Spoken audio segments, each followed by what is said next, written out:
Olá, boa noite, bom dia, boa tarde para quem for assistir depois. Agradecida por todo mundo que sempre está aqui com a gente. Eu sou a Márcia Beatriz, eu sou artista visual e sou videoartista, principalmente. Eu sou uma mulher branca, eu tenho cabelos grisalhos até o ombro, lisos. Eu tô com uma camisa com bolas brancas, uma camisa azul escura com umas bolinhas brancas, uma camisa de manga comprida.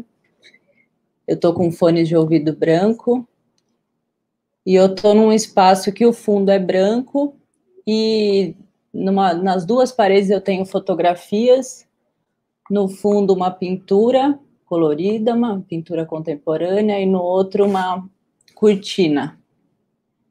E agora o Dauro e a Amanda, que estão comigo aqui numa outra janela e vão acompanhar a equipe de intérprete de Libras, vão se apresentar também. Olá, boa noite, meu nome é Dauro, sou intérprete de Libras, estou vestindo uma camisa cinza e estou num ambiente com um fundo branco. Boa noite, meu nome é Amanda, eu também sou intérprete de Libras, tenho a pele clara, o cabelo escuro, liso, na altura das orelhas, e vou fazer o revezamento com o Dauro aqui na interpretação de Libras a cada 30 minutos. Muito obrigada, sempre muito importante a presença de vocês aqui. E eu vou falar um pouquinho agora da nossa convidada, antes dela entrar. Hoje a gente tem o prazer de trazer a Sônia Gugsberg, que é artista, ela é videomaker, videoartista, né? A Sônia é pós-doutora em artes visuais pela ECA USP, doutora em comunicação e semiótica pela PUC de São Paulo e mestre em artes visuais pela Universidade Estadual de Campinas. A Sônia atua como artista, como diretora, como videoartista e pesquisadora, e seus trabalhos já foram exibidos no Centro Cultural São Paulo, na exposição Arte Tem Gênero, e Mulheres na Coleção de Arte da Cidade, e no Museu de Arte Contemporânea de São Paulo, com a exposição Poéticas da Natureza, o Museu Metropolitano de Curitiba, o Centro Cultural Banco do Brasil em São Paulo. A Sônia realiza obras para espaços urbanos, como Bolhas Urbanas, que foi exibida no Vale do Anhangabaú, em São Paulo, e que foi na Virada Cultural. Também exibiu essa obra urbana na Casa Modernista e Escola Manuel da Nóbrega, também em São Paulo. Já realizou mais de 20 exposições individuais e aqui no Brasil e também fora do Brasil. Os seus trabalhos já foram exibidos nos Estados Unidos, na Alemanha, no México, Colômbia, Chile, Espanha, França, Dinamarca, Canadá, Portugal, enfim. Vamos falar mais também sobre a carreira de algumas obras, que a gente fez um recorte aqui hoje, e a carreira dessas obras a gente vai falar também, esses outros lugares de exposição. E foi um recorte muito incrível que a gente fez durante todas essas últimas 2 semanas, e com videoartes, videoinstalações, do começo da carreira com videoarte, até obras mais recentes, inclusive 2 obras que foram realizadas agora, no último ano. Então, seja bem-vinda, Sônia. Seja bem-vinda, boa noite. Boa noite, Márcia Beatriz, Dauro e todos que estão acompanhando e ouvindo esse videoarte papo. Obrigada, Márcia Beatriz, pelo convite. Eu vou fazer uma descrição breve sobre mim. Eu sou uma pessoa de pele clara, cabelos no ombro, loiro escuro, um pouco cacheados, e estou numa sala, que é um canto do meu ateliê, que é uma sala branca, e tem uma janela de vidro ao fundo. Ótimo.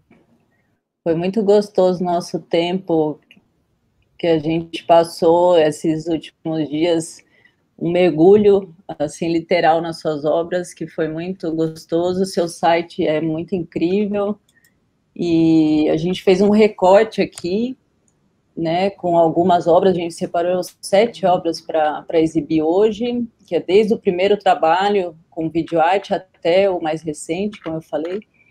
E eu acho que a gente já pode começar você contando um pouquinho dessa história da sua carreira, acho que um pouco antes de começar nas artes, e até o começo, quando começou a explorar a linguagem da videoarte. Então, eu sou uma artista que já passou por diferentes mídias, expressões artísticas, né? Eu vim da pintura eu fui para objetos e esculturas feitas com materiais moles, e passei por uma série de exposições nessa época. Trabalhei com feltro, borracha, inclusive tem uma obra dos flexíveis que está agora na Chácara Lani, na coleção de arte da cidade. E eu fiz um projeto, né, nessa época, né, quando eu estava nessa transição, que nessa mudança de material, onde eu comecei a trabalhar com os plásticos, né, a pesquisa de materiais me levou aos plásticos. E eu comecei a fazer obras infláveis, porque também era uma maneira de eu sair da parede, eu queria sair da parede. Então eu comecei a brincar com essas obras infláveis, as borrachas, os feltros, tudo, mas o inflável, ele definitivamente não dependia da estrutura da parede mais. E eu comecei a trabalhar com essas peças, eram bolhas, eu chamei de bolhas urbanas, e a primeira projeto de bolhas urbanas foi no primeiro Virada Cultural em 2005, onde eu fiz no Vale do Anhangabaú 3 peças gigantes. Elas tinham 18 metros por 4 metros de altura, 18 de comprimento por 4 de altura, e eu enchia com uma turbina de vento e levava um caminhão-pipa. Naquela época a gente, enfim, acabei usando a água de uma maneira que acho que hoje eu não usaria, mas, e as peças eu queria fotografar, e durante o dia elas mudavam a visibilidade da peça, ela era diferente dependendo da temperatura, da hora do dia, né? E depois do Virada Cultural, eu fiz esse mesmo projeto das bolhas urbanas, eu resolvi fazer intervenções em ruínas de patrimônio histórico, justamente porque eu queria essa relação dessa peça que meio parecia um pulmão gigante, dentro desses locais que eram históricos, mas também eram abandonados e estavam derretendo no tempo, na história, né? E comecei a filmar e fotografar o tempo inteiro, e decidi que eu tinha que filmar, que não era possível aquilo. Uma hora a bolha estava transparente, outra hora ela estava translúcida, porque ela suava, pingava, né? E até a hora que eu chamei pessoas para fazerem performance em cima das peças, inclusive porque eu queria ver a interação do corpo humano na peça. E a filmagem acabou tomando frente da história, né? Então eu fiz essas intervenções todas, foram 3 em ruínas de patrimônio histórico, como você mesma falou, na Vila Maria Zélia, no Arquivo Histórico Municipal, e onde foi o terceiro lugar? Fugiu o nome agora. Aqui na Casa Modernista? Na Casa Modernista, exatamente, que aliás, inclusive eu cheguei a fazer um espelho de água no chão para poder pôr a peça em cima, então ela era reflexo em cima de reflexo, transparência em cima de transparência, e enfim, foi uma experiência incrível. E dali eu comecei o meu trabalho em vídeo, fiz inclusive uma exposição na galeria, aí eu e os nomes, na Galeria Barco hoje, né? E que eram peças infláveis também, sustentadas por aço de metal, e dali eu comecei com os vídeos e não parei mais, entendeu? A primeira exposição onde eu realmente mostrei trabalhos, as minhas videoinstalações, foi uma exposição que eu fiz no Centro Cultural do Banco do Brasil, onde eu apresentei a instalação nascente. A exposição chamava Lençol Freático, a curadoria era da Paula Zugaray. E lá eu mostrei a nascente, mostrei uma correnteza no chão, que era uma instalação que era uma correnteza de água, onde o espectador passava no meio dessa correnteza, ao mesmo tempo olhando para o chão para ver o vídeo, ela desestabilizava o teu andar, porque era uma correnteza que ela tinha um movimento forte, rápido, né? Foi uma instalação bastante legal.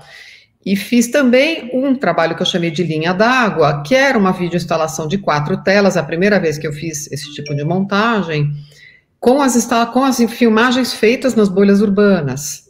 que eram essas águas que pingavam, que caíam, que se movimentavam, que mudavam de transparências e cores dependendo da hora do dia, enfim. E aí, caminho sem volta, né? Mesmo que eu continuei fazendo outras coisas, a videoinstalação foi tomando um caminho mais forte na minha carreira e a seguir nesse trajeto, né? E essas videoinstalações já tinham som ou eram só imagens? Essas que você Não, contou? sempre o som foi importante no meu trabalho. Quando eu coloquei a Nascente lá no Centro Cultural do Banco do Brasil, eu já usei o cofre lá, eu transformei o cofre em volta, ele voltou a ser cofre, tá? Tirei as paredes brancas, as paredes do cofre estavam lá, as prateleiras onde se guarda, né, dinheiros e ouros, etc e tal, estava lá, e assim, era para ser assumido como cofre, né? E o barulho era o barulho da nascente de água, sim, que reverberava em todas as paredes, em todo o canto, e que inclusive depois eu coloquei caixas em volta na parte externa, né, do cofre do Centro Cultural do Banco do Brasil, onde o barulho da água ocupava a extensão da exposição inteira. Então, onde você andasse ali, você estava mergulhado naquele som e naquela ideia. Ah, que demais. E agora, a gente separou o primeiro trabalho aqui hoje, que chama Nadador. Você acha que a gente já pode mostrar ele e depois a gente fala dele? O que você acha? Pode ser. Pode ser? Você quer que eu apresente? Pode mostrar, a gente fala em seguida. Tá, o Nadador é uma videoarte que tem cor, tem som, tem 3 minutos e 20 segundos, é de 2006, e a gente vai assistir ele em tela cheia, com som. Na verdade, a gente separou aqui, vai ser um trecho dele, né? A gente vai assistir um trechinho, com um registro, inclusive, né? Tem um registro já de exibição. A gente vai assistir em tela cheia com som, e daí a gente já volta para conversar.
Demais esse trabalho. Eu vou descrever rapidinho, Sônia, só o que a gente viu. A gente viu, então, a imagem que é um plano próximo de uma pessoa nadando, então ela está dentro da piscina e ela está nadando com os pés amarrados. E a gente viu, então, esse trecho do vídeo, mesmo o vídeo real, né, da videoarte, e a gente viu 2 trechos de exibições, então, que era uma projeção desse vídeo, o mesmo vídeo no chão, e uma projeção na parede. Eu acho que é isso, se você quiser comentar mais um pouco.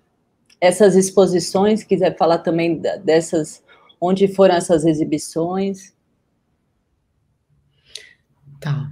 Então, vou comentar com vocês. O Vídeo Nadador, ele integrava um projeto meu que eu persegui durante alguns anos, que eu chamei de projeto Imobilidade. Ele falava da clausura humana. uma clausura que a gente hoje parece que conhece cada vez mais, né? Mas eu estava pensando já na clausura humana, no espaço urbano, e o que significava isso, porque a clausura humana mental, física, emocional, enfim, de diferentes ordens. E eu comecei a colocar pessoas presas embaixo da água, mostrando um pouco uma metáfora dessa questão da clausura nessas instâncias. Então, o nadador, ele fazia parte de um desses trabalhos, e foi o primeiro, na verdade, de alguns que eu fiz durante esse projeto todo, e que ele nada com os pés amarrados até a exaustão. É que aqui a gente não consegue mostrar o vídeo inteiro, ele é um vídeo em tempo real, e ele vai nadando até a hora que ele desiste, e aquela corda puxa ele de volta, na hora que ele cansa de nadar. Então, assim, muito interessante foi mostrar o projeto de duas formas, né? Porque quando eu mostrei a primeira vez no Sesc Pinheiros, em 2007, na exposição na Mergulhos, eu mostrei ele projetado no chão em tamanho real. Mas, depois, acho que em 2009, eu projetei ele no Sesc Piracicaba, numa parede enorme. E aí, na minha opinião, ele praticamente já era outro trabalho, porque é muito diferente quando você entra com a escala humana, né, de uma maneira mais agigantada, e o desconforto de você assistir aquele corpo nadando de ponta cabeça. Né? Então, eu acho que você começa a entrar em outros incrementos dessa metáfora, né? Que além dele estar amarrado, ele está de ponta cabeça, sabe? É outra história. E depois desse trabalho, eu fiz um outro que chamava Deriva, que também era um corpo que ficava girando na sala, né? Ele mudava de parede, eram 4 paredes, ele ficava mudando de parede a parede. Fiz a exposição Água na Oca, onde era um aquário humano, onde tinham 5 vídeos sincronizados com pessoas que nadavam por baixo da água, que chegavam perto da superfície, mas não põem a cabeça para fora, eles simplesmente voltam para dentro da água como se fosse realmente um aquário, né? Eles não saem para respirar, para nada, eles ficam andando ali, com confinamento, né? Os buracos estão lá, mas ninguém sai. Você quer mostrar? Vamos mostrar as imagens? Vamos. Para já ir acompanhando a fala. A gente tem a primeira imagem, que é do Mergulhos, que é do projeto Imobilidades, né? Sim, esse fazia parte desse, você vê, aí não é vídeo, mas ele parece um vídeo, né? Porque também fazia parte da minha pesquisa de imagem. Isso é uma bolha d'água com uma imagem que flutua no meio. Mas ela é feita para ter esse aspecto, que é um aspecto meio imagem, meio vídeo, mas, enfim, a presença da água, a espessura que a água dá para essa imagem, que, vamos dizer assim, que se projeta para o fundo, ela também tem um aspecto meio de lente, né, o que acaba dando um pouco a ideia de tridimensão. Ficou muito interessante. É difícil lidar com as bolhas, porque as bolhas vazam, então sempre a gente teve algumas questões lá, e as pessoas ficam alucinadas para pôr a mão, ninguém aguenta ver uma bolha dessa de água, sem pôr a mão, o pé, dar uma apertadinha, sentar em cima, enfim. Então, assim, eu passei por várias questões com as bolhas, mas os trabalhos ficavam lindos, era visível, ficava incrível. Acho que a próxima fotografia também tem uma imagem muito boa, essa, para ter uma dimensão, assim, Sim. Essa é no Sesc? Sim, no Sesc Pinheiros, junto com o filme Nadador. Então, e a gente tem aqui um vídeo que é do... O Buracos também estava nessa exposição, Sônia, não? Não, o Buracos é do Água na Oca, que já foi um pouco mais para frente, deixa eu ver a data dele, você deve ter aí. Era do Água na Oca, que foi uma exposição só sobre água, e em 2010, né, feita pelo Marcelo. O vídeo nadador está nessa imagem lá no fundo, não? É ali onde... Não. Lá era uma outra instalação, mas a piscina do Sesc está lá no fundo. Né? Tá. Então, por isso que você vê o reflexo da água em cima. Mas ele estava do lado de cá, numa parte mais escura da sala. E, bom, do Água na Oca, a curadoria do Marcelo Dantas.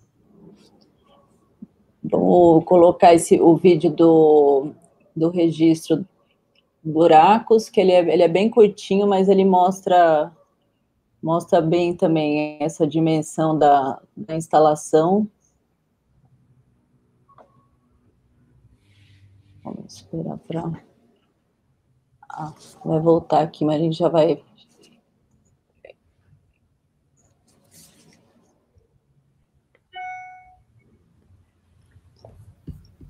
É um vídeo curtinho, mas eu registro... As fotos são muito boas do buracos também, mas o vídeo mostra a interação da... É muito lindo esse.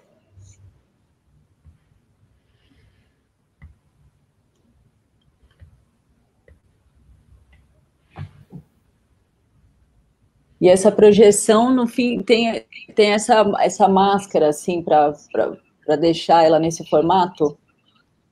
Sim, sim, ele foi todo mascarado e sincronizado. Então, o mesmo nadador que saía de um buraco aparecia no outro sincronizadamente. Tudo era sincronizado e realmente ficou muito bem produzido, ficou muito bacana. E as pessoas, assim, como você viu o vídeo original que foi mostrado, esse trechinho, ele tinha uma realidade virtual muito forte. As pessoas queriam pôr a mão, o pé, as crianças queriam sentar dentro e brincar com as peças. Foi uma coisa interessante de ver. Ficou lindo. Não, ficou muito lindo. As outras imagens que a gente tem aqui é também desse registro. Mas Sim, exatamente. É uma criança brincando.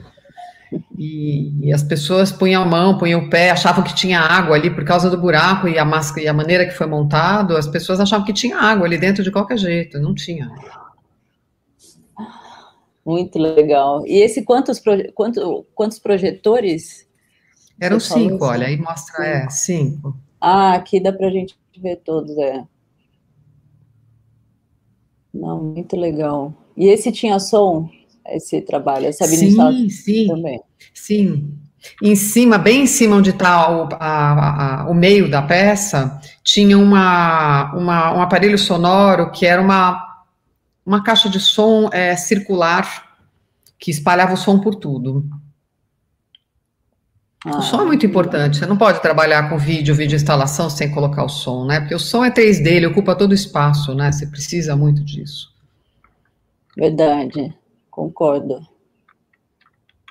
E agora, bom, a gente estava falando então do projeto Imobilidade e continuando falando sobre esse projeto, a gente separou um trechinho, um vídeo que fala um pouquinho sobre o seu processo de produção do painel submersão e mostra também um trechinho do trabalho, que é uma projeção do Liberdade Virtual, né, que foi na virada cultural.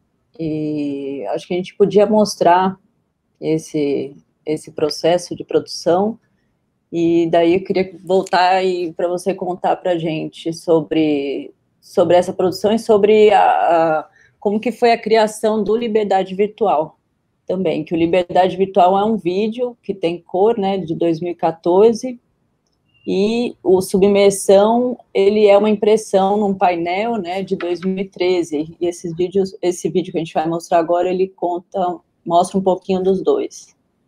Aí a gente vai mostrar agora e já a gente volta.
Nossa, é um projetão esse, Sônia, muito incrível. Eu vou descrever só um pouquinho, bem rapidamente, o que a gente assistiu agora. Como eu falei, a gente assistiu um processo de produção do painel, um grande painel, né? Mostra a Sônia preparando essa imagem dentro no computador e depois num espaço onde tem uma grande impressora, que eu nunca vi uma impressora tão grande assim, para imprimir esse painel, que acho que tem 8 metros por 57, né?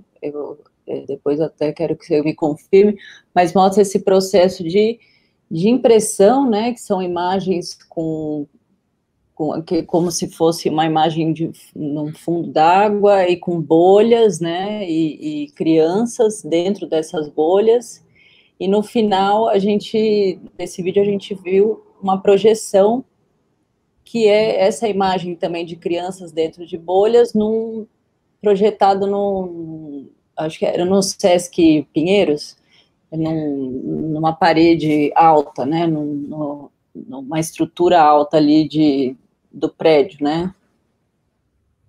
Se quiser contar um pouquinho mais, escrever um pouquinho mais. Sim, vou contar para vocês que esse projeto começou muito antes de eu conseguir realizar, né? Porque quando eu cheguei no Sesc, é o Sesc Vila Mariana, tá? O Sesc tinha lá uma treliça gigantesca, 57 metros por 7,5 de altura, quase 8 de altura.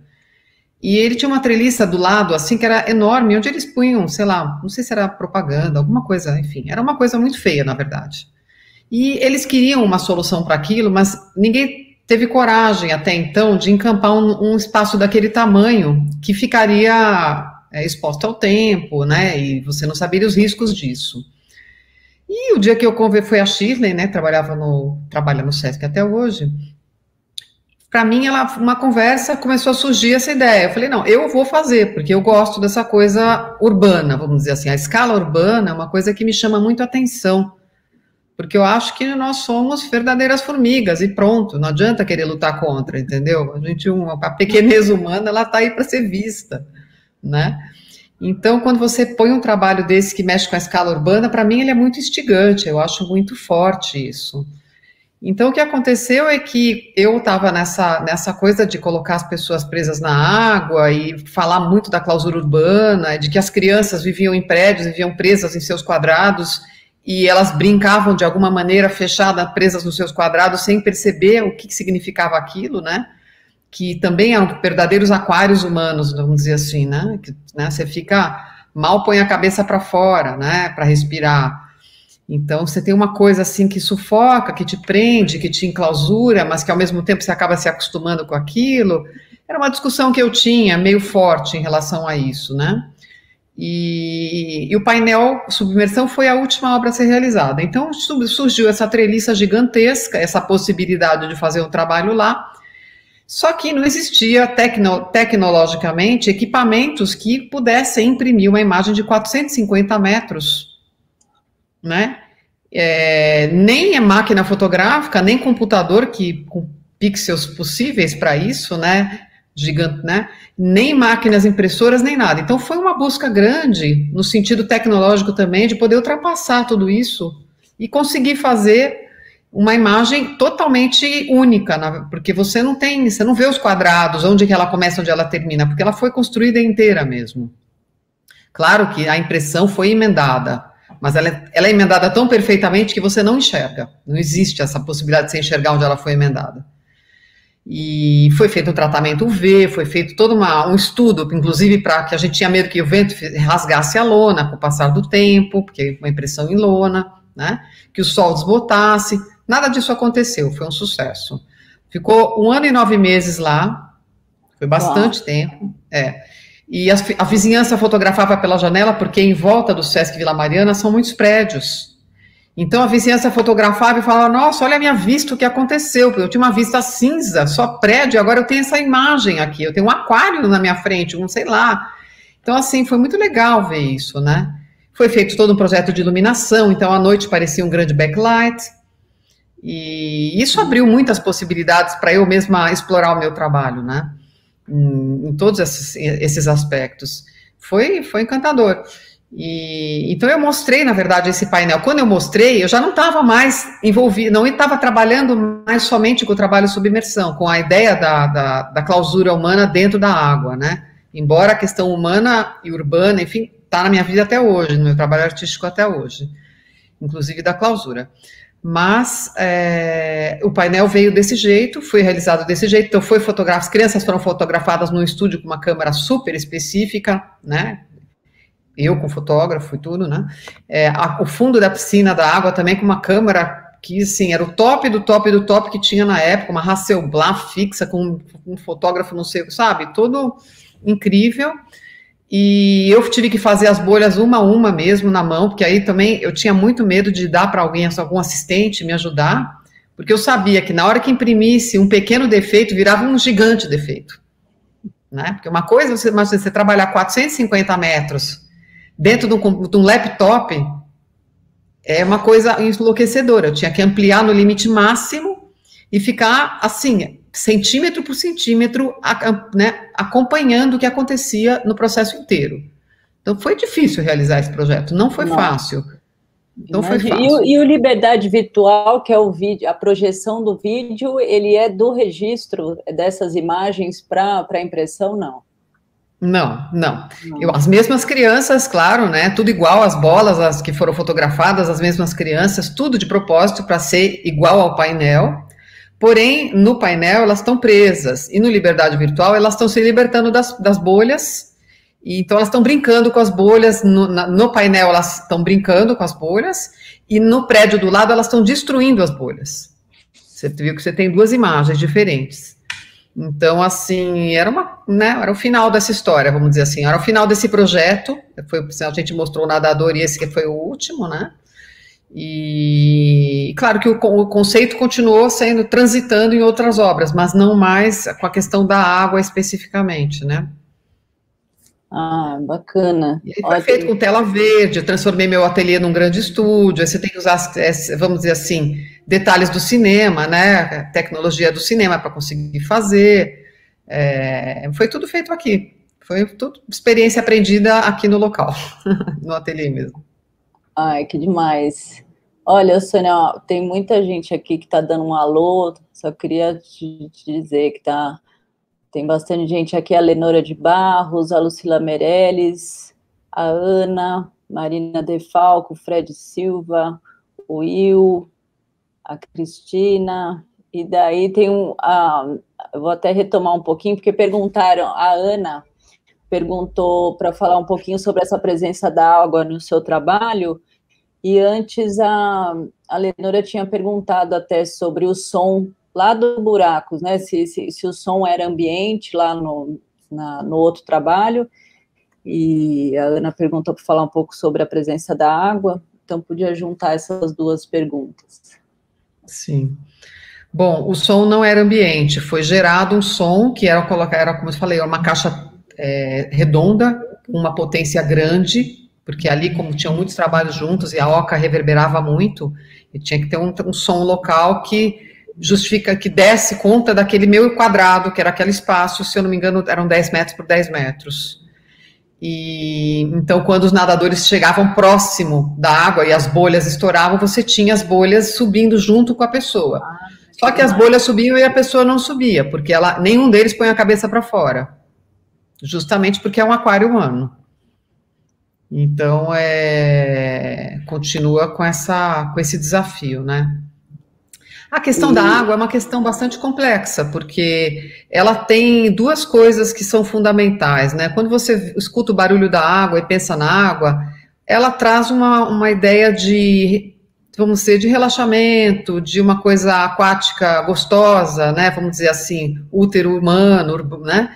Mas não era o meu caso, né? Não era o meu caso, porque na verdade ela é hostil para mim. Eu pus as pessoas fechadas embaixo da água. Eu estou comparando elas a peixes, né? Eu estou comparando elas a uma questão de clausura, um lugar que o ser humano não respira embaixo d'água, né? Então, aí você tem muitas questões, né? Eu tenho até uma questão pessoal em relação a isso, que meu pai faleceu na água, mas independente disso, eu acho que, assim, a água, ela é muito agradável desde que você enxergue dessa forma, né? Se você não enxergar dessa forma, você vai entender que embaixo d'água você não respira, e lá não é um local tão agradável assim, né? Se você imaginar dessa forma. Então, acho que são muitas instâncias, né? E eu acho que por isso que eu fiquei tantos anos com ela, porque eu tinha muitas coisas que eu queria pensar e falar sobre a água, né? Sobre o corpo na água, né? O corpo que não respira, o corpo que está amarrado, né? O corpo que está à deriva, tem um trabalho que chama deriva, né? As crianças que estão felizes, mas estão confinadas, né? Como se elas, né? Aquilo ali fosse ignorado, o tipo de vida que elas levavam, né? Então... A Marina Defal e a água virou uma... Pode falar. Não, a água virou uma coisa constante no meu trabalho, porque mesmo que depois que eu saí dos trabalhos da submersão e tudo, eu fui para o trabalho que é o redesenhar das cidades, que é o que a gente vai olhar agora, onde no filme Cachoeiras Urbanas, eu mesma coloco aquela demolição constante das casas e prédios, caindo constantemente, e no final, tudo aquilo vira areia e tem o movimento da água, né? Como se fosse a liquefação das cidades. E a liquefação que também é das nossas histórias, e a liquefação que também é dos nossos sentimentos e das nossas memórias, né? E aí, por isso que todo o meu trabalho acabou indo para essa direção. Então, a água, ela sempre esteve presente e continuou, até hoje, né? Mas aí, hoje, eu tenho que chegar mais para frente para não atrapalhar a nossa conversa. Eu só ia ler o comentário da Marina Defal, que ela falou que submersão foi mesmo um super desafio. Parabéns pela coragem, a imagem ficou linda. Na verdade, maravilhosa. Obrigada. Comentário aqui. E esse próximo trabalho que você já comentou, acho que a gente podia até ir para ele, que é... Deixa eu só pegar aqui a ficha técnica para a gente ler, que é o Cachoeiras Urbanas. Deixa eu só pegar aqui. Cachoeiras Urbanas, que é um vídeo, tem cor, tem som, tem 6 minutos, ele é de 2012, e ele também faz uma parte de uma série de trabalhos, que depois a Sônia vai contar. A gente vai assistir um trecho desse trabalho, de 1 minuto, agora em tela cheia com som, e depois a gente volta para conversar.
Demais, Sônia. A gente assistiu agora um trechinho só desse trabalho, Cachoeiras Urbanas, então a gente assistiu agora uma sequência de demolições de edifícios, de concreto armado, de casas, né? Até queria que você explicasse um pouquinho. O som é desse ambiente, né? Desse demolir mesmo. Se quiser contar mais um pouquinho, então... E depois a gente tem até as imagens que a gente pode mostrar das projeções, né, para ilustrar. Então, Cachoeiras Urbanas foi outra paixão também, né, porque eu comecei a entrar nessa ideia das demolições e do quanto as estruturas estavam se liquefazendo, porque inclusive é uma grande metáfora, né, sobre a nossa época toda, ou na época, pelo menos a época que a gente está vivendo, mas não que não seja em outras épocas, mas eu acho que, né, a demolição das estruturas, a história do poder líquido, da modernidade líquida, né, do desfazer, né, das coisas, da queda do poder pátrio, da mudança da ideia de poder mesmo, né. Então, as estruturas que teoricamente não caem, nesses trabalhos, elas estão se liquefazendo de vez, né? Até o limite onde os pedaços mesmo das próprias obras que estavam sendo demolidas vai para uma máquina onde moe definitivamente aquele resto e transforma em areia, né? Então, assim, foi um desafio grande filmar esse trabalho, esse e a série deles, porque eu também sempre trabalho em série, né? Eu chamei de Ecologias Urbanas, e foi um desafio muito grande, porque você chegar nas demolições e poder filmar embaixo desses lugares, ou dentro desses lugares, não é uma coisa muito fácil de se conseguir e nem de se fazer, né? Tanto que demorou bastante, porque se você imaginar que as quedas são muito rápidas, quando você viu já caiu, para eu fazer 6 minutos de queda contínua desse negócio que quebra, que cai, que vai, né? Eu demorei muito tempo para conseguir, né, a terminar esse trabalho. Mas eu acho que ele traz uma metáfora muito forte sobre a liquefação das estruturas, que eu acho que essa é a ideia principal. E junto com ele, eu acabei fazendo um trabalho que eu chamei de Samarina inicialmente, depois eu troquei de nome por uma questão de nome de letra de música, né, que eu não podia manter. E ele ganhou o Prêmio Brasil de Fotografia, ele viajou para vários países, foi um trabalho que ele foi visto bastante fora do Brasil. Hoje ele tem um nome de Fim de Sonho, né, o Last Dream, que é a filmagem de uma demolição, que já, na verdade, é uma demolição de um prédio que é da minha família, mas é um filme totalmente documental. Aí ele virou realmente um documentário experimental, ensaio. Por quê? Eu coloco ali as imagens de demolição desse prédio, que era um prédio da minha família, que era feito pelo meu pai. Meu pai faleceu quando eu tinha 9 anos de idade. E os arquivos que ele mesmo gravou em som, e deixou gravado para mim ou para a gente, que eram os meus irmãos cantando as músicas dos anos 60 e 70, gravados em casa, com violãozinho, mambembe, aquela coisa muito infantil mesmo, né? Só que na hora que você tem essa prédio caindo, essa demolição constante também, porque, na verdade, é um outro tipo de demolição, não é igual do Cachoeiras Urbanas, porque aí, na verdade, é um único espaço, e a máquina, ela não está focada na queda, ela está focada na fumaça que gira no espaço. Tem sonhos que vão se enterrando, porque ao mesmo tempo que aquelas paredes caem, aquela fumaça gira, as crianças cantam com esse barulho todo caindo, que os barulhos permanecem, e por isso a instalação não é só em vídeo, é em som também, né? Com as vozinhas das crianças cantando, a música Samarina, né, e outras músicas, trechinhos delas, né, cantados dentro de casa, gravados nos anos 70 pelo meu pai, um pouco antes dele falecer. Então, ficou muito claro para mim o que significava fazer um documentário, vamos dizer assim, o mais próximo da realidade do que seria um documentário. Ali foi um traço muito marcante na minha carreira. E essa projeção aqui, onde foi, Sônia, essa imagem que a gente está vendo? Essa imagem, ela foi na Praça Vitor Tivita, num projeto que eu fiz, onde eu mesma foi uma curadoria independente, que eu convidei vários artistas, e a chamava Projeto Sistemas Ecos. Eu projetei dentro de um container, e dentro desse container tinha um monte de restos de obra, então os restos do filme se misturavam com os restos de obra que estavam ali amontoados no chão. Uma montagem que eu acabei fazendo também em Malta, né, num festival de arte e tecnologia que me chamaram para ir, me convidaram, e acho que tem algumas fotos aí. Lá é um espaço um pouco maior, mas também, esse ainda é no container, ó, você vê as janelas do container, e a imagem do container se mistura à imagem do vídeo, e fica muito adequado, fica muito, muito real a coisa, né? Fica legal. Aí já é em Malta. Quando eu cheguei lá, eles já tinham montado o espaço da maneira que eles queriam, eu não podia mexer muito, mas de qualquer maneira foi o que eles conseguiram montar em termos de espaço, com demolição, e para poder mostrar o trabalho e ter uma realidade do que eu estava querendo mostrar ali. Fica bem impressionante o canto das crianças, junto com as quebras, o som da quebra das coisas caindo, sabe? As pessoas podem ver no meu site, quem se interessar. Sim. A gente está divulgando o site aqui nos comentários, acho que também aqui na descrição aqui da live no YouTube, a gente também deixa o seu site, e tem todos os outros trabalhos dessa série, da série anterior também. E, bom, a gente entrou nessa série, a gente continuou... o nome é ótimo, né? Porque é Cachoeiras Urbanas, a gente continuou falando de água num outro lugar. E acho que a gente já pode tirar a imagem aqui para a gente voltar. O que você acha da gente partir para o próximo trabalho, Sônia? Mindscape? Então, aí eu vou fazer mais um pouquinho. Podemos falar do Mindscape, porque, na verdade, tudo isso vai mostrando como que as minhas metáforas, elas vão ficando cada vez mais políticas também, sabe? Porque eu acho que eu sempre pensei o trabalho dentro da ideia de micropolítica, entendeu? De ações que estão discutindo metáforas da nossa realidade, metáforas que têm um fundo político, né? Então, o Mindscape, não deu para mudar esse nome, porque fazia parte da gravação de uma pessoa que termina a fala, né, falando, nós precisamos de um novo Mindscape, uma nova forma de pensar para poder pensar nesse mundo. E, então, continuando com a relação da água, eu acabei levando esse filme que eu acabei de falar para vocês, que eu chamei de Last Dream, que veio do Cachoeiras Urbanas. Eu fui para Malta. Lá em Malta eu comecei minha pesquisa sobre a questão do refúgio, porque quando eu cheguei lá, eu falei, bom, vou para esse lugar, eu preciso entender um pouco mais disso aqui. E a crise de refugiados, 2014, estava começando, não, esse foi 2015, eu já tinha ido um ano anterior, eu tinha ido para a Grécia já. E aí eu passei esse filme lá e a curadoria, o meu canto de curadoria, né, onde ficava o meu trabalho, chamava Bons Vizinhos Fazem Bons Muros. E aquilo ali para mim foi um prato cheio, né? Como é que eu vou ignorar um negócio desse? Né? Eu estava ali colocando aquele muro despencando, né? Com a memória das crianças assistindo tudo aquilo, né? Cantando e a vida toda, né? Caindo aos pedaços. Né? E, ao mesmo tempo, a questão da crise do refúgio chegando de uma maneira muito forte, muito problemática e muito complexa, né? E, então, eu comecei a pesquisar, aí lá eu acabei indo em alguns campos de refugiado, e de lá eu falei, não, eu não vou poder ficar só aqui, peguei o barco, atravessei para a Sicília, peguei um ônibus, trem, táxi, o que for, até Palermo para poder atravessar para Lampedusa.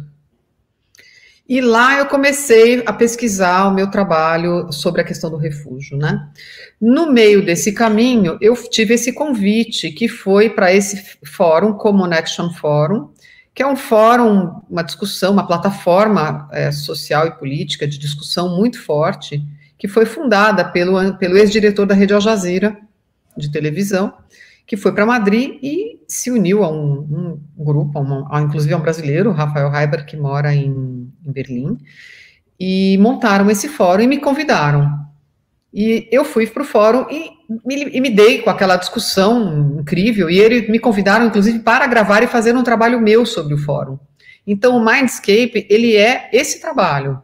Tá? É um vídeo que eu fiz na época para o Common Action Forum, que trabalha a questão do documentário experimental, mas é um documentário bastante real, mas tem as minhas montagens, a minha maneira de enxergar tudo isso, e discussões muito fortes, inclusive uma fala muito importante, que é o início do vídeo, que é do Vladimir Safatli, falando sobre a questão da esperança, né? A esperança como política de controle, né? Quando você fica esperando porque algo de melhor vai acontecer, você fica estático naquela ideia de espera e sem fim. E isso, politicamente, é uma política de controle. É sabido que é assim, né? Então, essa é a história do Mindscape. Ótimo. Vamos mostrar um trecho. O Mindscape é um vídeo que tem cor, tem som. Ele tem 12 minutos e é de 2017. A gente vai assistir agora um teaser. E deixa eu até ver o tempo, ele tem 1 minuto e 33, esse teaser agora, a gente vai assistir em tela cheia e volta.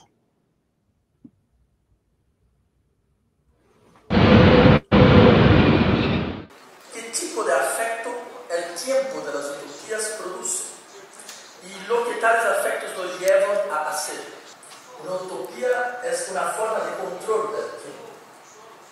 una forma de organización de los acontecimientos a partir de un deber ser. Cuando ella parece acercarse, un afecto crece, a saber, la esperanza.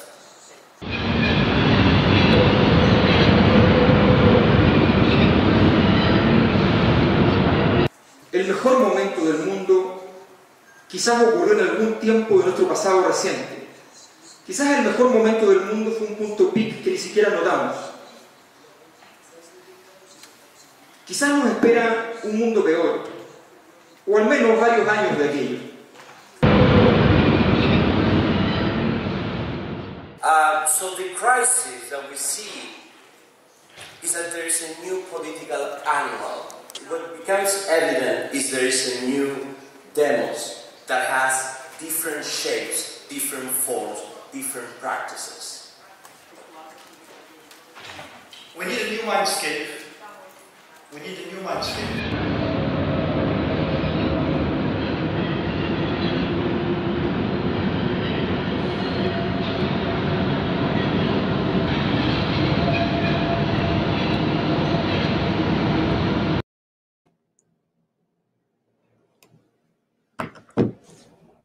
Demais, Sônia.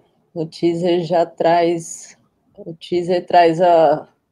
o gosto, a parte forte, né, para a gente já sentir o que o trabalho vem por aí, né?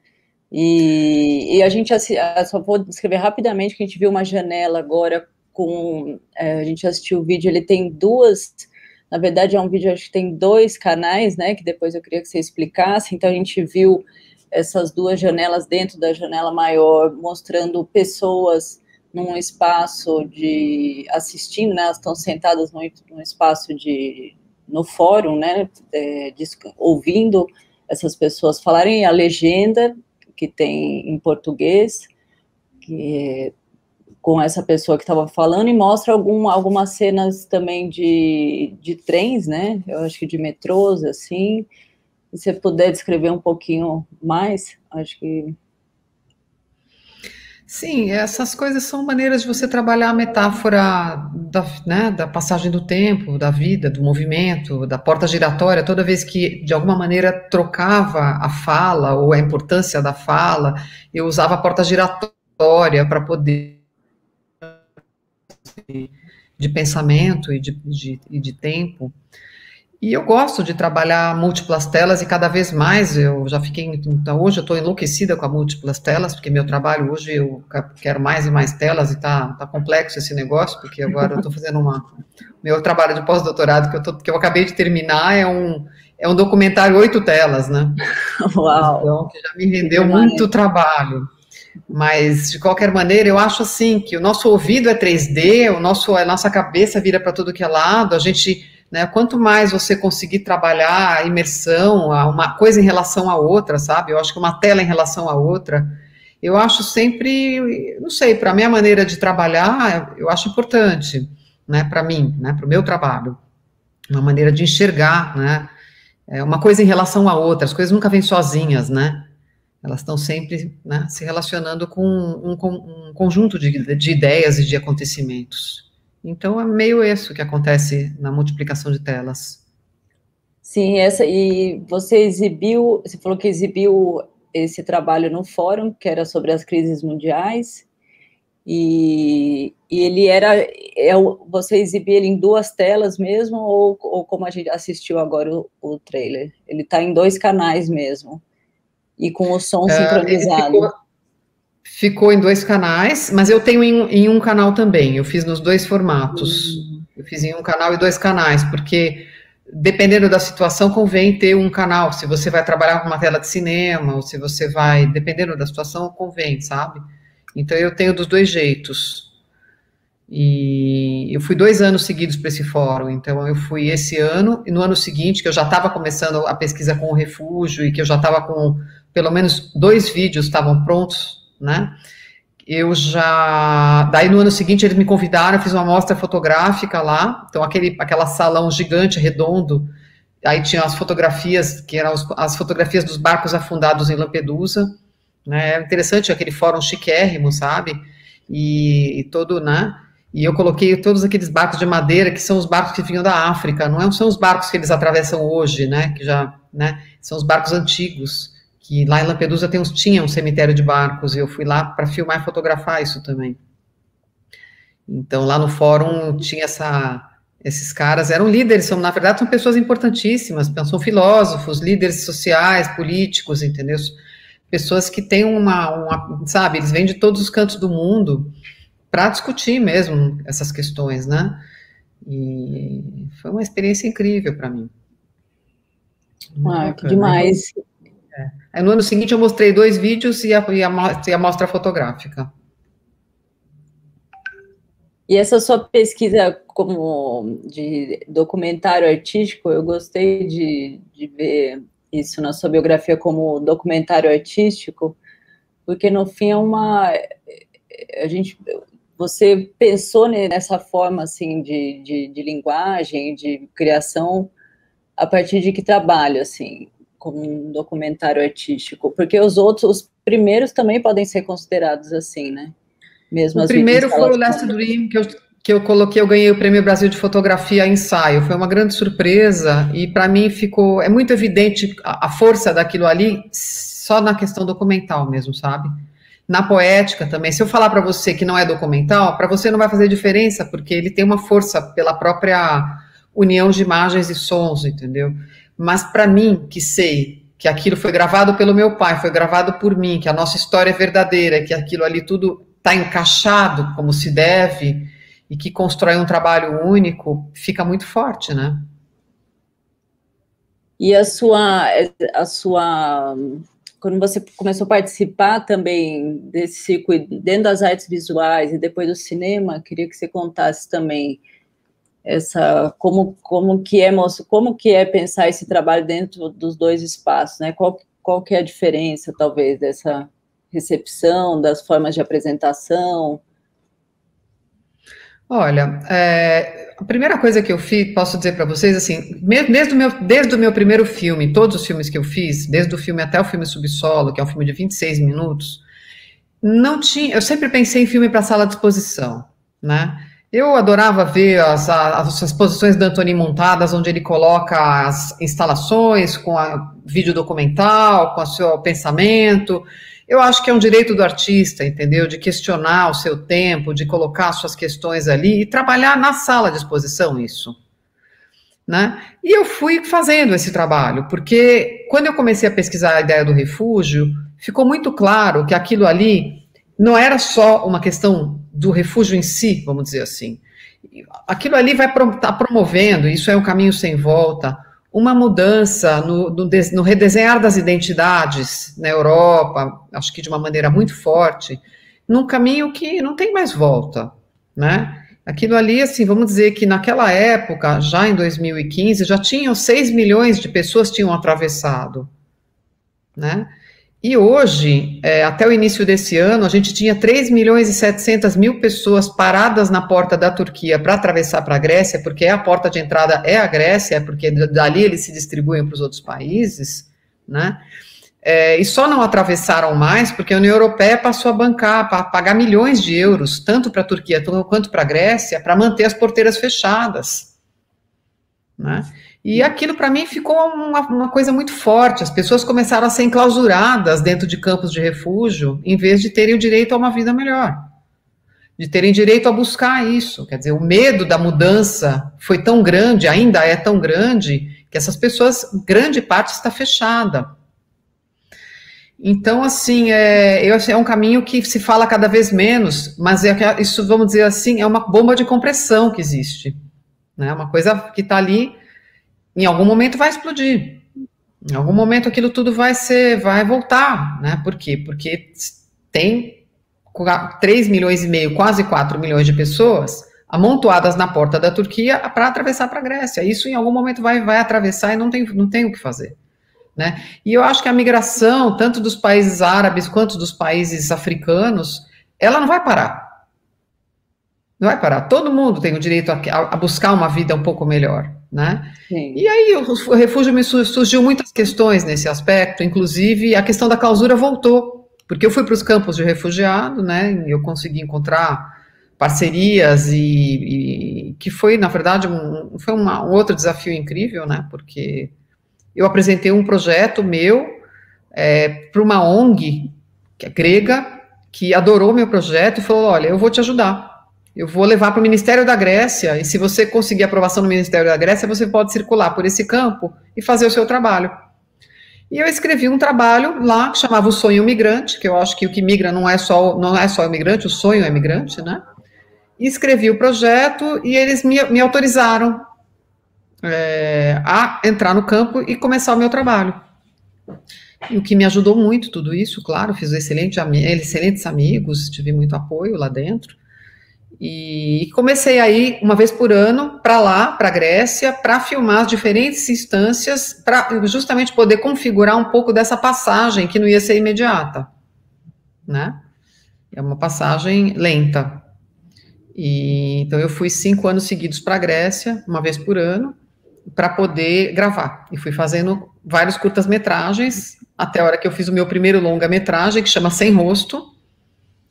O Sem Rosto foi está indo para o 8º festival, agora internacional, para 8 países diferentes, né? Festival de mulheres diretoras na Dinamarca agora. E foi para vários, né? Lá no meu site, todo mundo, quem quiser dar uma olhada, vai poder ver bastante sobre ele. E não consegui trazer para o Brasil ainda, porque no Brasil está muito difícil falar desse assunto, sabe? Mas, de qualquer maneira, estamos ali. E na minha última passagem para a Grécia, mas acho que isso eu tenho que contar na próxima conversa, como é que foi porque aí eu vou falar do outro filme. O próximo é o Linha, se quiser.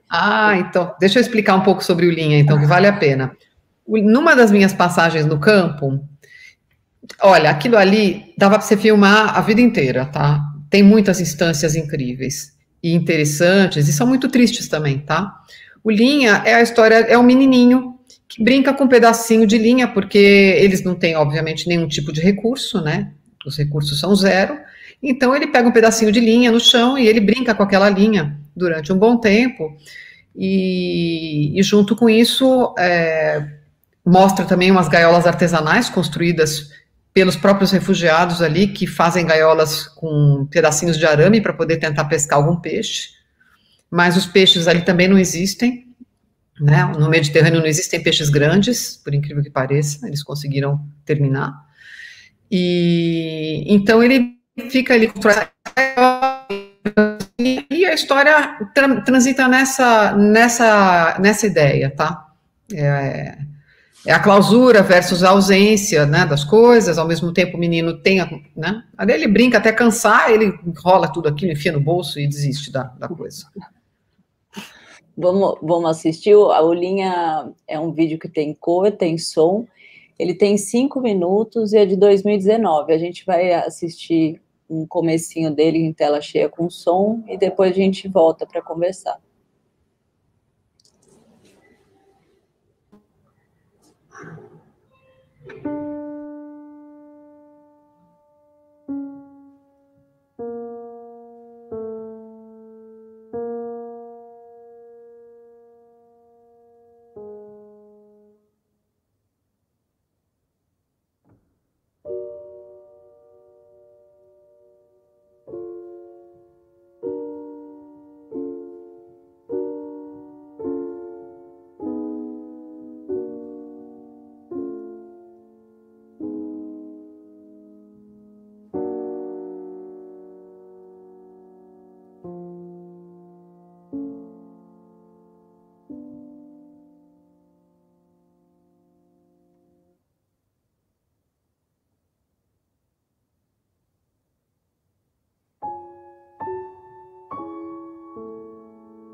Muito lindo, Sônia, esse trabalho, muito poético, muito forte também, né?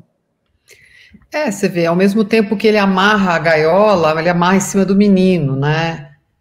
E o menino tá ali, insistentemente com aquele pedacinho de linha e de coisinhas que ele vai achando no chão. E essa ideia da linha vai se misturando, né? Com a linha da gaiola. Que, na verdade, eles estão engaiolados também, né? E, assim, a imagem do peixinho também deixa claro, né? Que depois que ele faz todo esse movimento, e a única coisa que você vê é um micropeixe, né? Se mexendo dentro de uma gaiola horrorosa, uma gaiola artesanal, sei lá, não é horrorosa, mas é artesanal. E tem uma forma específica de exibição desse trabalho? Olha, esse tipo de trabalho é uma instalação, na minha opinião, porque isso é muito legal você ver de uma maneira imersiva, né? Com o som adequado e tudo. Porque é um trabalho muito intimista, né? Agora, ele foi para vários festivais de cinema experimental, ganhou o primeiro prêmio no festival em Londres, de cinema experimental, eu fiquei super feliz, Então, são as surpresas que o cinema está me trazendo. Ele está se abrindo para o documentário experimental, o que permite que o artista também possa trabalhar nessa direção. Então, você vê os peixinhos comendo um pedacinho de pão que eles jogaram, mas olha o tamanho dos peixes, né? E o máximo que eles conseguem de peixe é isso, que não deve ter nada de carne. Linda aquelas imagens que passaram agora também. Das crianças brincando de amarelinha, né? Sim. E esse processo de montagem, né? De como que leva para você a questão da montagem, de entender todo o material bruto e pensando nessa montagem de camadas e no pensamento de som também, de finalização. Bom, Márcia, eu acho que todo artista trabalha de uma maneira muito intuitiva, né? Esse menino não saiu da minha cabeça, entendeu? Eu podia fazer o trabalho que fosse, enquanto eu não montasse esse menino, eu não ia ter, assim, como continuar o resto. Porque foi muito marcante olhar ele e ver, assim, sabe, né, os movimentos dele, enfim, né, como é que ele estava, a metáfora que aquilo implicava, né, da clausura, da ausência de consciência, ao mesmo tempo daquela coisa tão pequena que de alguma maneira diverte ele, né? E sei lá, a gaiola é o campo, mas ao mesmo tempo é aquela gaiola que também não captura nada, não acrescenta para eles um pouco de alimentação, né? Então é assim, algo muito delicado. Muito delicado. Percebe que é difícil traduzir esse olhar, a gente consegue sentir esse olhar mesmo, seu real naquele espaço para essa montagem, né? Acho que essa montagem tem uma coisa bem específica de captação do seu olhar, assim mesmo. Assim. Tem montagens que ninguém pôs a mão, que eu montei sozinha, sem a ajuda de ninguém. Esse é um desses trabalhos, entendeu? O Lean, bom, vários deles, na verdade. Eu acho que os que eu mais gosto, no final das contas, são os trabalhos que eu não deixei ninguém atuar de forma nenhuma. Que eu acho que eles ficam com um recorte 100% meu, né?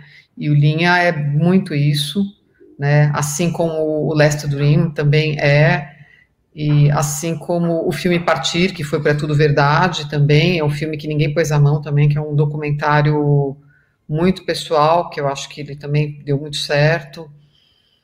Enfim, e até o limite da coisa, né, onde eu mesma cheguei a montar, agora na minha clausura, vamos dizer assim, agora nesse momento de pandemia, um segundo documentário onde eu montei inteirinho sozinha, né, que é uma história que aí eu vou contar para vocês daqui a pouco, né, não sei se já está a nossa ordem de trabalhos. O próximo é o Ground Red. O Ground Red, ele tem a ver com a minha clausura pessoal e com o que nós estamos vivendo agora. Ele é um filme, é um trabalho feito agora no momento da pandemia, tá? Que tem a ver com a pandemia, porque eu estava montando um outro trabalho que eu vou contar para vocês daqui a pouco, mas eu tive que parar para fazer o Ground Red, porque eu acho que a emergência dentro de casa é uma coisa muito séria que a gente está vivendo hoje. A gente não é aquela emergência somente do lado de fora. Hoje você tem a emergência dentro de casa. E eu acabei pegando uma lâmpada de ambulância, de carro de ambulância mesmo, né? Eu comprei duas, uma moderna e uma antiga, né? A moderna não me serviu, porque ela é muito tecnológica demais porque eu queria. Então eu peguei aquela antiga que gira, né? E ela não só gira, como ela faz o barulho da máquina que faz ela girar, que na verdade é o som do vídeo, né? Que é um som mecânico da lâmpada girando.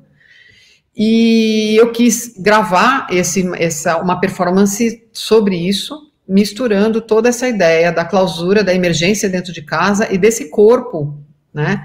Que dança ao som da ambulância, né, ao ritmo dessa lâmpada que gira mecanicamente. E fiz um convite para a Cristina Elias, que é uma performer incrível, para ela, porque ela estuda butô, para fazer uma dança de butô.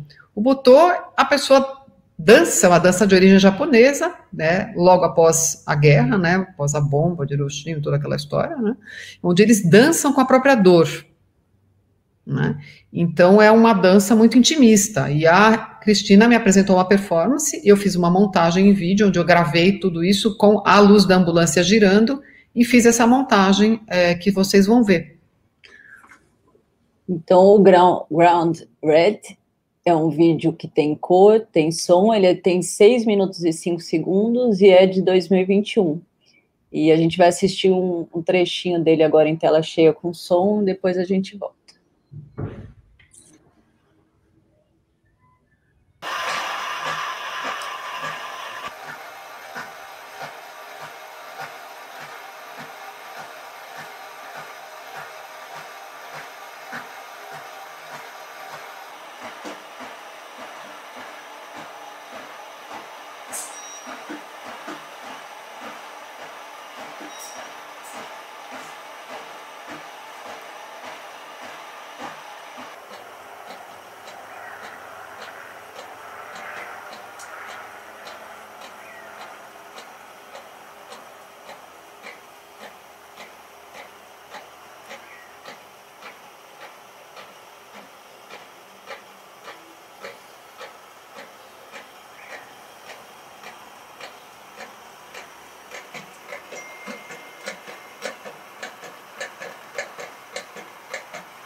Maravilhoso, agradeço super fui mostrar aqui, para trazer um trabalho novíssimo para cá. É um trabalho inédito, né? Um trabalho, mas eu tenho muita vontade de mostrar esse trabalho, porque ele tem uma metáfora muito forte sobre a nossa emergência hoje, né? A nossa clausura hoje, né? E a questão da clausura, ela é muito séria, ela é muito... A gente vive em diferentes instâncias, né? E então eu fiquei feliz de fazer esse trabalho. E eu gostaria muito de montar essa videoinstalação em algum lugar. Ela foi montada em um lugar de forma virtual, mas em algum momento eu espero poder montar ela da maneira que se deve, em algum espaço. Como que seria essa exibição, Sônia, desse trabalho? Bom, eu acho que ele precisa ter uma sala, entendeu? Onde você tenha, pelo menos, você possa montar a tela múltipla, e, se for possível, ter algumas telas soltas no espaço, entendeu? Para você dar a ideia tridimensional, não ficar só no plano, né? Mas aí todas trabalhariam em conjunto. Mas isso é uma montagem, né? Uma montagem que depende de uma instância adequada para isso.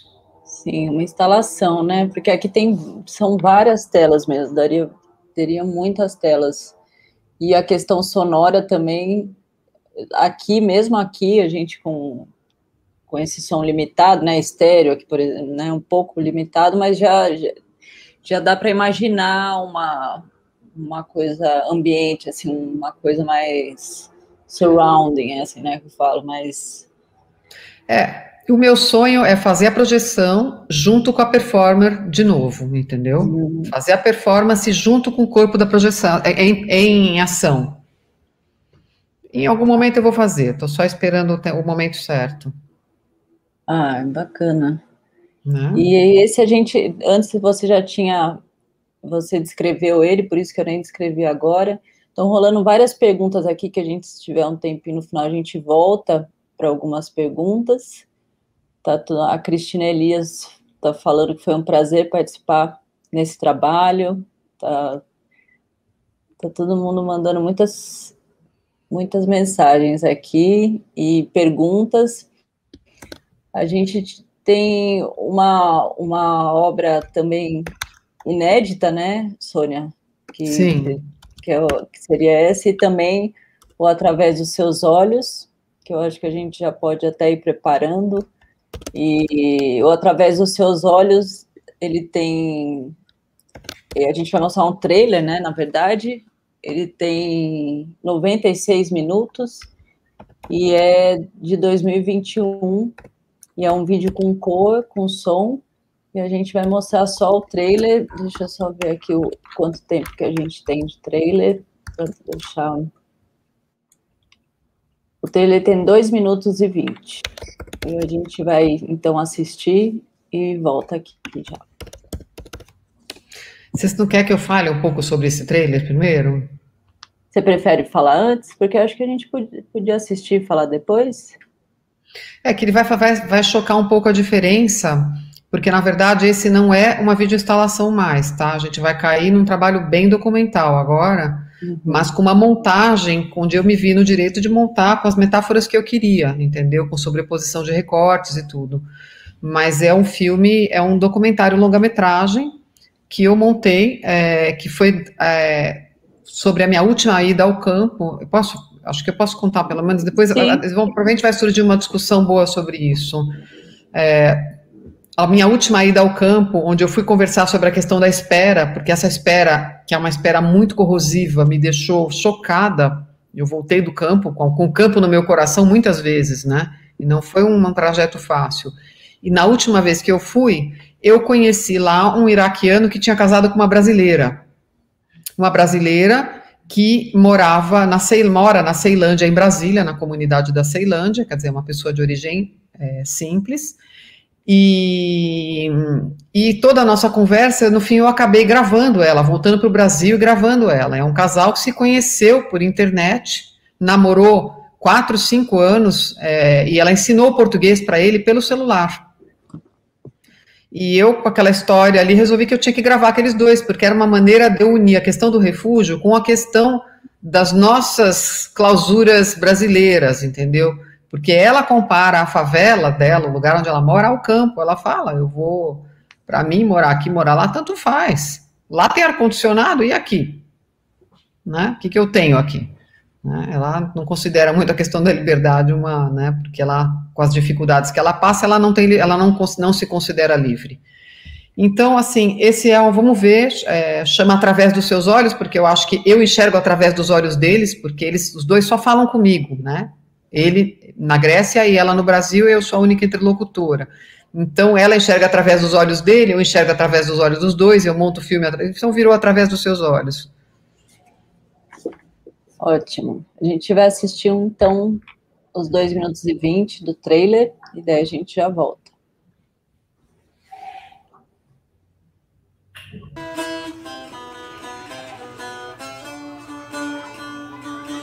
Ele me ligou numa chamada de videocâmera.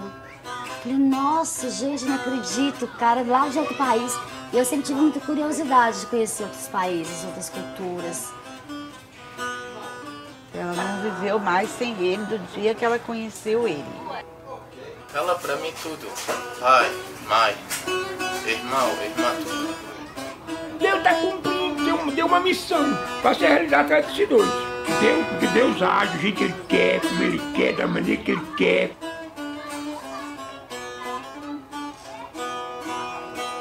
Na primeira vez quando ela chegou no Iraque, aí ela trouxe uma Bíblia com ela. Mais importante do que a religião foi amor. Se chegar algum homem numa casa, as mulheres colocam o véu, vão todas para um quarto só. O Alcorão, ele coloca muito medo nas pessoas. Eu escolhi Ruth. Escolhi ela.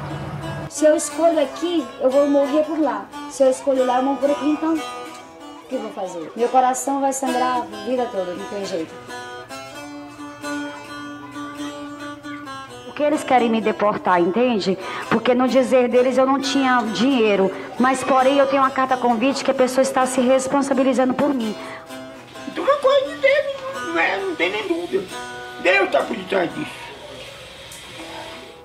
Eu me sinto presa, limitada, com várias questões financeiras, de segurança. É uma prisão sem grade. Se alguém entrar aqui em casa, na mesma hora liga a câmera. Liga a câmera agora. Eu não consegui esquecer Ruth, não consegui deixar ela.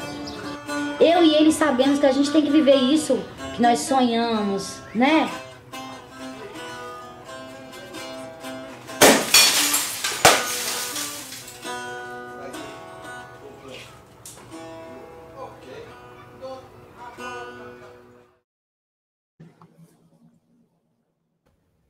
E parabéns, Sônia. Parabéns por continuar trabalhando agora, né? Mesmo com essa loucura toda. Eu só vou descrever rapidinho o que a gente assistiu. A Sônia já deu uma introdução antes, então a gente viu pessoas falando, né?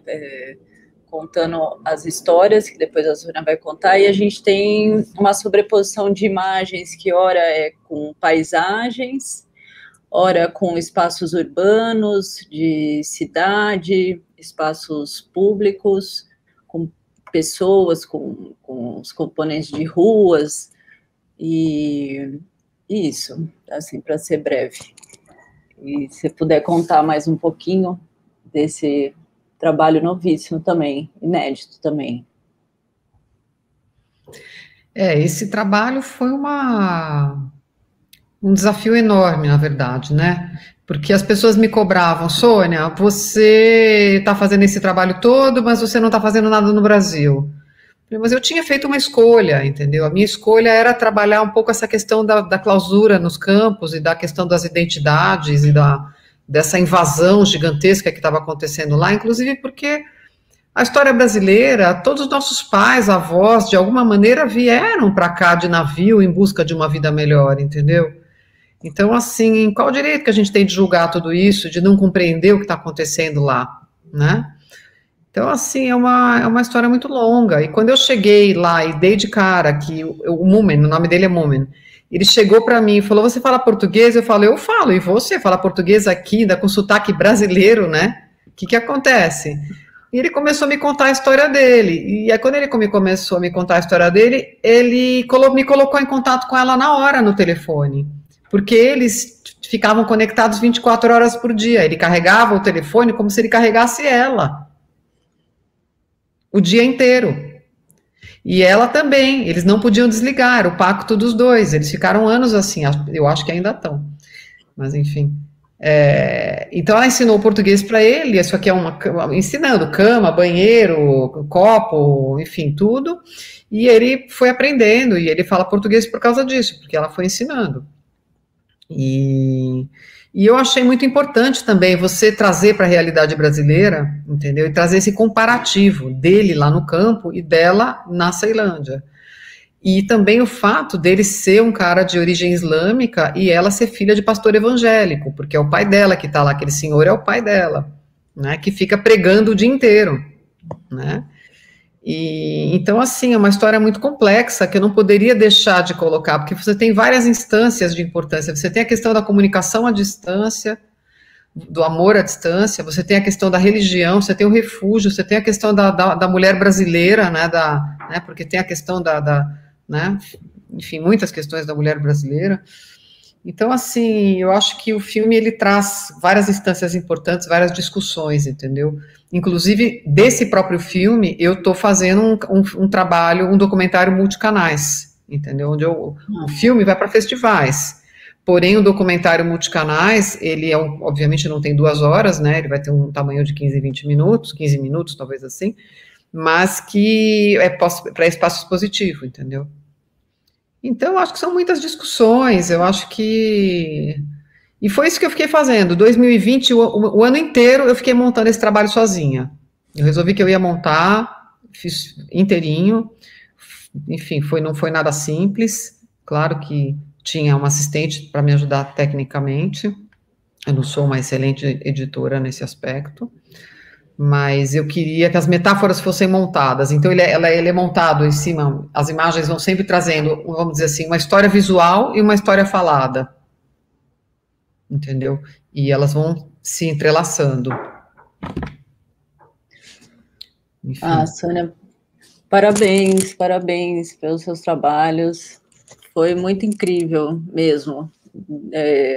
Me aprofundar um pouco mais, foi uma experiência muito boa para mim, sempre me traz um respiro, assim, e vou continuar aqui, quero ir na estreia, quando puder, quero convite para a estreia dessas obras novas, quero assistir da forma que você for exibir, mas parabéns por continuar produzindo agora, nos tempos que a gente está vivendo, não é fácil a gente continuar produzindo, continuar criando, né? Então, você conseguiu isso e já é demais, já é muito incrível. Eu vou falar uma coisa para você, o que me dá equilíbrio é o trabalho, sabia? Eu trabalho, sei lá, 10 horas por dia no mínimo, entendeu? E continuo nos projetos, nos trabalhos, nos textos, acabei de terminar o pós-doutorado, acabei de terminar esse longa-metragem que já estava comigo trabalhando há, sei lá, pelo menos 2 anos, e material extenso mesmo, difícil de montar, mas foi uma experiência, né? Uma experiência, eu acho que o trabalho traz equilíbrio, né, para o artista, né? A gente precisa disso, senão você enlouquece de ver o que você está vendo, tudo isso, e não poder fazer nada, essa impotência que a gente vive, né, de assistir. Eu posso gritar pelo meu trabalho, eu vou gritar pelo meu trabalho, é o que me resta. Isso, fazer o que a gente sabe e gosta. Poxa, demais, a gente vai precisar fazer mais um encontro. Faremos. Para você contar. Se quiser, a gente faz. É um convite, eu fiquei bem feliz com o convite, você sabe que escutar a voz do artista, para nós, artistas, é muito importante, né? Sim. A gente poder falar pela nossa própria voz, pela nossa própria maneira, né, de explicar e tudo. E eu tô louca para achar um local para poder montar esses trabalhos e levar eles para frente para poder trazer, né, ao público, né, mas temos que esperar essa famosa pandemia, né? Sim, mas agora ele está no MIS, agora ele já está aqui, no MIS, pelo menos um pedacinho, já vai para o acervo, e esse material aqui, a gente agora tem essa oportunidade de integrar o acervo e dar essa atualizada também no material, e também fico feliz agora de você fazer parte. Sim, Obrigada. Eu fico super também, é um papel importante o que você está fazendo, que eu acho que as pessoas, esse banco de videoarte, ele precisa ser feito, sim, né, no MIS ainda é super importante. Sim, então obrigada, agradeço todo mundo muita gente aqui mandou muita coisa, passou rapidinho o nosso tempo, mas depois dá para olhar, assim, todo mundo aqui, de repente entrar em contato, né, tinha outras perguntas aqui, todo mundo entrar em contato, não sei, trocar umas mensagens, mas eu agradeço todo mundo por acompanhar aqui, e muito obrigada, Daura, Amanda, por acompanharem aqui também, e todo mundo que está aqui no backstage, na produção. Obrigada, Obrigado Sônia. a todos também, obrigado por tudo, pelo carinho, pela atenção, pela equipe, pelo convite, super. Legal, obrigada, tchau, gente, boa noite. Tchau, boa noite.